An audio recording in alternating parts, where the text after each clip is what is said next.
Half knowledge is more dangerous then ignorance. অর্ধেক জ্ঞান মূর্খতার থেকেও ভয়াবহ।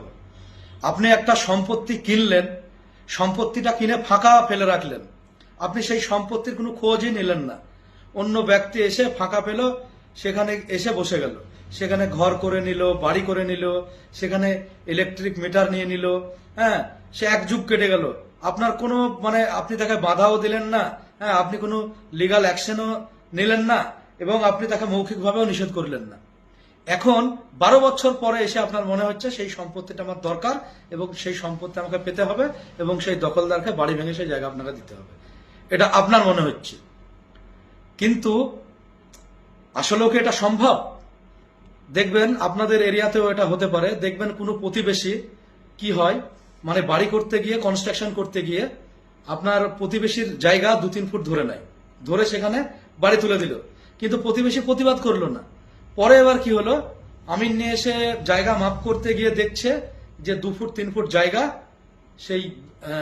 সেই ব্যক্তি ধরে নিয়ে বিল্ডিং তুলে দিচ্ছে। তাহলে এখন এই ব্যক্তি বলছে ওই জায়গা আমার চাই, কেননা বিল্ডিং ওখানে তুলে দিলেও ওই বিল্ডিং ভেঙে আমার জায়গা চাই।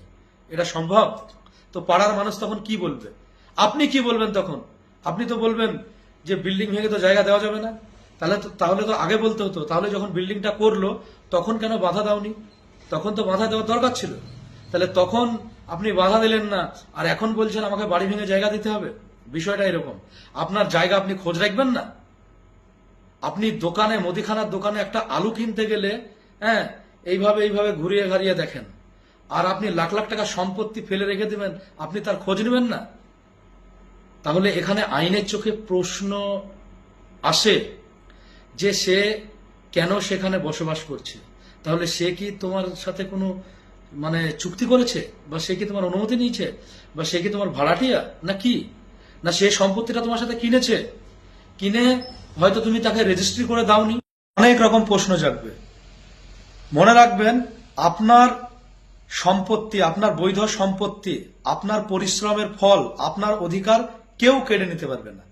এটা একটা ব্যতিক্রমী পরিস্থিতি, হ্যাঁ, যেখানে একজন নাগরিককে দখলের, নিরবচ্ছিন্ন দখলের অধিকারটা ঢাল হিসাবে ব্যবহার করতে দেয়। তার এই নয় যে সে স্বয়ংক্রিয়ভাবে মালিক হয়ে যাবে এবং সেই সম্পত্তির টাইটেল সে পেয়ে যাবে। তাকে টাইটেল নিতে গেলে কোর্টের মাধ্যমে নিতে হবে। কোর্ট যদি মনে করে তবেই সে টাইটেল পাবে, তার আগে কিন্তু সে টাইটেল পাবে না। সুতরাং ভুল বুঝবেন না, সঠিক আইনি জ্ঞান রাখুন এবং সচেতন থাকুন, সুরক্ষিত থাকুন। ধন্যবাদ।